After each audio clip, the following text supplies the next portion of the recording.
तो उनको लगता है कि इस मुकाम को हासिल करने के लिए हमको पूरा दिन पढ़ाई करनी चाहिए। मैं कभी भी आज तक 3 घंटे से ज़्यादा मैं बैठ ही नहीं सकता हूँ लगातार। तो उसको एनसीईआरटी पूरी कंप्लीट होनी चाहिए 12th तक। कि आप अगर 10 घंटे बिना कॉन्सेंट्रेशन के पढ़ रहे हैं तो आपकी वो पढ़ाई किसी काम की नहीं है।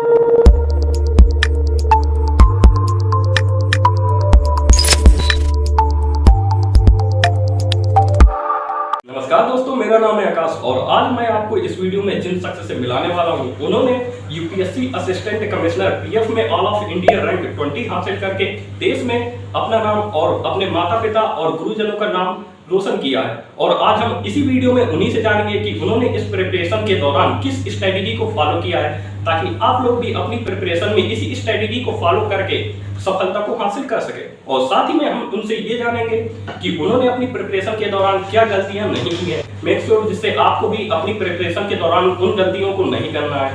तो सबसे पहले तो मोस्ट वेलकम यूथ के इंस्पिरेशनल आज के मिस्टर विवेक कुमार गुप्ता जी। तो विवेक कुमार गुप्ता जी, हमारी ऑडियंस को बताइए आप कहां से बिलोंग करते हैं, कुछ अपने बारे में भी डिटेल में बताइए हमारी ऑडियंस को। जैसे कि मेरा नाम विवेक कुमार गुप्ता है, मैं बांदा जनपद के छोटी बिहार का निवासी हूँ। सर, मैंने अपनी जो प्रारंभिक शिक्षा है वो यहीं के सरस्वती विद्या मंदिर इंटर कॉलेज से पूरी की है। इसके बाद मैंने अपनी ग्रेजुएशन की पढ़ाई जनपद के केसी नाइटी कॉलेज से पूरी की है और इसके बाद मैंने अपनी एमटेक की पढ़ाई बीआईटी झांसी से पूरी की है। तो विवेक कुमार गुप्ता जी, अभी जो हमारी जितनी भी ऑडियंस आप लोगों को देख रही है उसमें ज्यादातर लोग आप ही के जैसे मुकाम हासिल करना चाहते हैं और आप ही की जैसे वो भी प्रिपरेशन की तैयारी कर रहे हैं। तो हमारी ऑडियंस को ये बताइए कि आपने इस मुकाम को हासिल करने के लिए किस किस स्ट्रेटेजी का यूज किया है। देखिए, जैसे कि मेरा ये इसमें दूसरा प्रयास था। जो मेरा पहला प्रयास था ये मैंने 2020 में किया था, जिसमें मुझे सफलता हासिल हुई थी। उसके पीछे जब मैंने इसको अपनी कमियों पे काम किया तो मुझे लगता था मेरा टाइम मैनेजमेंट अच्छा नहीं है। तो मैं यूथ को यही संदेश देना चाहूँगा कि वो अपना टाइम मैनेजमेंट बहुत अच्छे से करें। अपनी जो भी उनकी स्ट्रेटेजी है, जो भी उनके डेली के टारगेट हैं, उन पर उनको अच्छे से काम करने की ज़रूरत है। और सफलता एक ऐसी चीज़ है कि तुरंत कभी कभी नहीं मिलती है, तो लोगों को घबराना नहीं चाहिए, प्रयास करते रहना चाहिए। और मुझे लगता है कि अगर कोई काम लगन से किया जाता है तो उसमें सफलता ज़रूर मिलती है। ये मेरा खुद का व्यक्तिगत अनुभव है और जैसे कि अब मेरा दूसरे प्रयास में हो गया है चयन, तो मैं इससे बहुत खुश हूँ। तो मिस्टर विवेक कुमार गुप्ता जी, मेरा इधर पर आपसे एक सवाल है कि ज़्यादातर ऑडियंस का भी यही सवाल होगा कि आपने इस मुकाम को हासिल करने के लिए कितने घंटे तक की पढ़ाई की है, क्योंकि लोगों के अंदर ज़्यादातर मिसकंसेप्शन यही है कि किसी भी कंपटीशन एग्जाम को निकालने के लिए, जैसे आपने यूपीएससी असिस्टेंट कमिश्नर पीएफ में निकाला है, तो उनको लगता है कि इस मुकाम को हासिल करने के लिए हमको पूरा दिन पढ़ाई करनी चाहिए। जैसे कि 20-20, 24-24 घंटे लोग पढ़ रहे हैं, अपनी स्लीप क्वालिटी को भी डिस्टर्ब कर रहे हैं पढ़ाई के चक्कर में। तो आप सबसे पहले हमारी ऑडियंस को ये बताइए कि आप पर डे कितने घंटे की स्टडी करते रहे और आपका स्लीप पैटर्न क्या रहा है, आप कितने घंटे की स्लीप लेते रहे। देखिए, ऐसा होता है कि जब हम लोग सिविल सर्विसेज की तैयारी करते हैं तो इसमें पढ़ाई के जो घंटे होते हैं वो बहुत ज़्यादा मैटर नहीं करते हैं, क्योंकि बहुत बच्चे हैं, मेरे दोस्त हैं जो 12 घंटे पढ़ते हैं कंटिन्यूसली। तो मुझे लगता है कि ये इतना मैटर नहीं करता, मैटर ये करता है कितनी देर आप जो लगन से पढ़ रहे हैं। और मेरा जो पढ़ाई का शेड्यूल रहा है, मैंने कभी भी आज तक 3 घंटे से ज़्यादा मैं बैठ ही नहीं सकता हूँ लगातार। तो लाइब्रेरी में भी मेरी टाइमिंग रहती थी 5 घंटे 6 घंटे, इससे ज़्यादा कभी मुझे नहीं लगा। और क्योंकि मैंने जो प्रिपरेशन स्टार्ट की तो वो मैंने स्टार्ट की थी जब मैं एमटेक कर रहा था, तो तब मैं पढ़ाई के दौरान ही कर रहा था प्रिपरेशन। तो समझिए मैंने कैसे इसको जो है किया होगा मैनेज। बाकी मैं नींद पूरी लेता हूँ, इसमें कोई मैं रात में जाग कर पढ़ाई करने वालों में से नहीं। और मैं सबको यही बताना चाहूँगा कि जो भी काम करना है उसमें टाइम मत देखिए कि कितना देर आप पढ़ रहे हैं, ये मैटर नहीं करता। मैटर ये करता है कि उतनी देर आप जो है मन लगा के पढ़ रहे हो कि नहीं, जो भी पढ़ो याद हो जाए। और इसकी प्रिपरेशन के लिए, सिविल सर्विसेज के लिए सबसे ज़्यादा मस्ट है एनसीईआरटी, वो सबसे फाउंडेशन है। तो मैं यही बोलूँगा, अगर कोई इसमें तैयारी करना चाहता है तो उसको एनसीईआरटी पूरी कंप्लीट होनी चाहिए 12th तक की, इसके बाद वो आगे फिर समझ सकता है। तो दोस्तों, आप लोगों ने देखा बहुत से लोगों के अंदर ये गलत फहमी रहती है कि किसी भी कंपटीशन एग्जाम को निकालने के लिए हमको 20-20, 18-18 घंटे टाइम देना होगा। तो आप इनसे सीख सकते हैं कि इन्होंने केवल क्वांटिटी पे मैटर नहीं किया, इन्होंने अपनी स्टडी में फोकस को मैटर किया। कि आप अगर 10 घंटे बिना कंसंट्रेशन के पढ़ रहे हैं तो आपकी वो पढ़ाई किसी काम की नहीं है। अगर आप 3 घंटे भी अगर फोकस के साथ पढ़ रहे हैं तो आप आसानी से इस मुकाम को हासिल कर सकते हैं मिस्टर विवेक गुप्ता जी की तरह। तो आइए दोस्तों अब मिस्टर विवेक गुप्ता जी से जानते हैं कि उन्होंने इस कंपटीशन एग्जाम की प्रिपरेशन के दौरान किस स्टडी मटेरियल को फॉलो किया है। तो विवेक कुमार गुप्ता जी, हमारी ऑडियंस को अपने स्टडी मटेरियल के बारे में कुछ बताइए। सर, जैसा कि मैंने ये वाला एग्ज़ाम पहले भी दिया था 2020 वाला, तो तब मेरा सफल तो मैं नहीं हो पाया था, लेकिन मैंने आपके खुद मतलब नोट्स बनाए थे खुद के हैंड रिटन, तो वो मेरे काफ़ी हेल्प किए। और उसके बाद मैंने प्रकाश सर से भी कंसल्ट किया और मुझे जिस भी कंटेंट की आवश्यकता होती थी तो वो मुझको उसकी जो PDF दे देते थे। तो इनके पास क्योंकि ज्ञान है, एक्सपीरियंस है, तो इनसे मुझे काफ़ी हेल्प मिली है। और स्पेशली मैं अगर साक्षात्कार की बात करूं तो मेरे अंदर का जो भी डर था, झिझक थी और जो क्लैरिटी थी क्वेश्चंस की, विभिन्न मुद्दों की, तो मुझको लगता है कि सर के पास जो एक्सपीरियंस है और जो ज्ञान है उसका मुझे बहुत लाभ मिला। सो मिस्टर विवेक कुमार गुप्ता जी, हमारी ऑडियंस को बताइए कि आपने इंटरव्यू के लिए किस स्ट्रेटेजी को फॉलो किया है, क्योंकि हमारी सोसाइटी के अंदर जितने भी इस कंपटीशन एग्जाम की प्रिपरेशन करते हैं उनको ये लगता है कि यूपीएससी का जो इंटरव्यू है वो बहुत ही ज़्यादा हार्ड होता है। तो हमारी ऑडियंस को आप बताइए कि आपने इस इंटरव्यू को कैसे ही आसानी से क्वालिफाई कर लिया। इसमें तो मैं कहना चाहूँगा कि इसको बहुत ही आसानी से तो नहीं हुआ, और यूपीएससी का इंटरव्यू मतलब रियल में हार्ड होता है, क्योंकि वो एक बहुत ही प्रेस्टीजियस ऑर्गेनाइजेशन है और उसको देश के सर्वोच्च सेवाओं के लिए ग्रुप ए की सर्विसेज के लोगों का चयन करना है। तो उसमें तो अगर उनको पर्सनालिटी में वो चीज़ें दिखेंगी तभी सिलेक्शन होगा, और वो पर्सनालिटी में वो चीज़ें तभी दिखती हैं जब आपको इस बात का पता हो कि उस इंटरव्यू की डिमांड क्या है, वो आपका रुझान कैसा देखना चाहते हैं, आप कहीं बायस तो नहीं हो, आप किसी चीज़ में अपना स्टैंड कैसा लेते हो। तो ये सारी चीज़ें बहुत महत्वपूर्ण है, और मुझे लगता है ये सारी चीज़ें तभी आती हैं जब एक बेहतर आपको कोच मिलता है। तो मुझे लगता है कि जो प्रकाश सर हैं, इन्होंने इंटरव्यू में मेरी बहुत मदद की है। मैं इनके पास आता था, बैठता था, इनसे डिस्कशन करता था, विभिन्न मुद्दों पर चर्चा होती थी, देश के मुद्दे, पॉलिटिकल मुद्दे, इंटरनेशनल मुद्दे।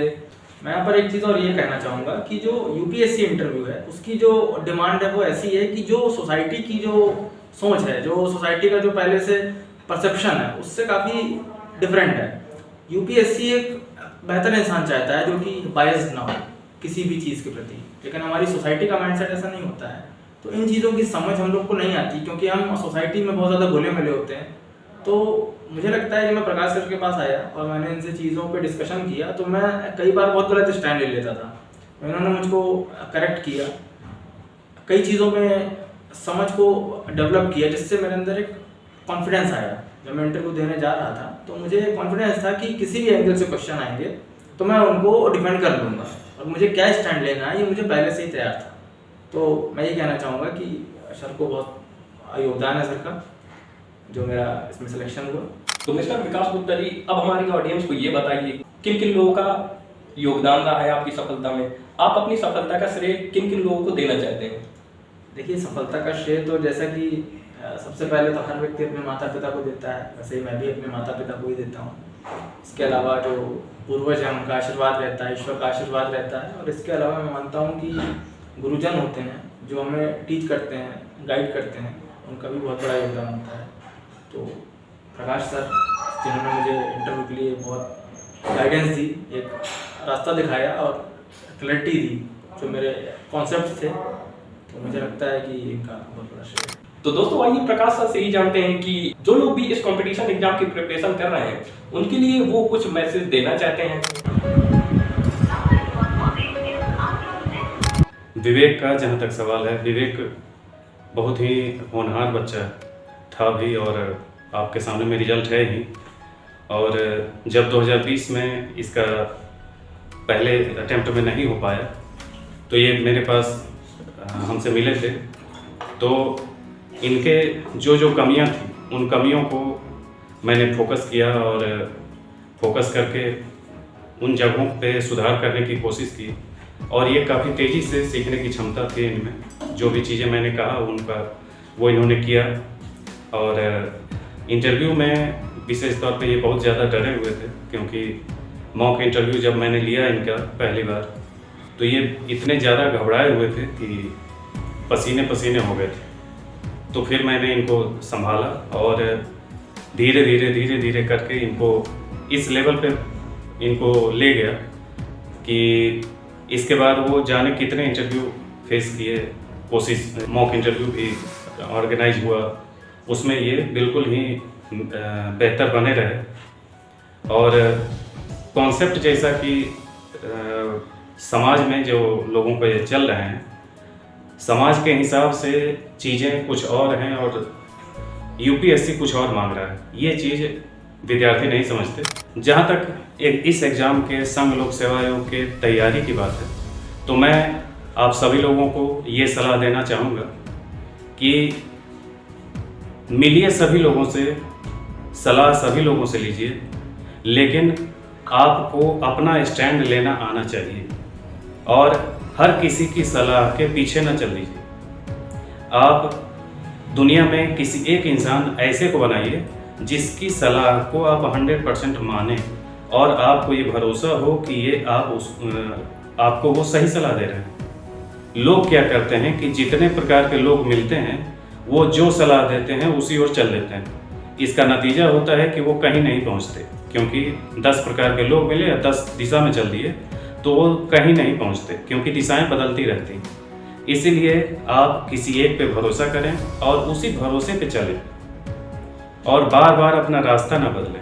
एक रास्ते पे चलते हुए लगातार नियमित रूप से पढ़ाई करते हुए, नियमितता जरूरी है इस एग्ज़ाम के लिए, नियमित रूप से पढ़ाई करते हुए आप सिलेक्शन पा जाएंगे।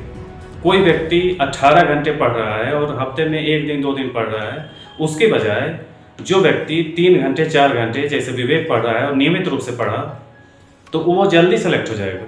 लेकिन अगर कोई कुछ दिन 12 घंटे पढ़ लिया, कुछ दिन 2 घंटे पढ़ लिया, तो वो सिलेक्शन रुक जाएगा, क्योंकि वो नियमित रूप से पढ़ाई नहीं कर रहा है। जितने घंटे आप निर्धारित करिए वो नियमित रूप से हो, मेरी यही सलाह है। इसलिए नियमितता आपकी तैयारी में सफलता दिलाएगा, मैं यही कहना चाहूँगा। मेरी तरफ से आप सभी लोगों को भविष्य की शुभकामनाएं।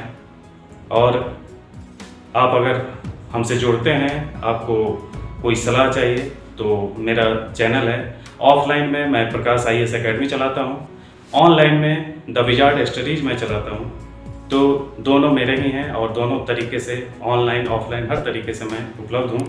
आप जब कभी भी मुझे संपर्क करेंगे, मैं 24 घंटे उपलब्ध होता हूँ। ठीक है, धन्यवाद।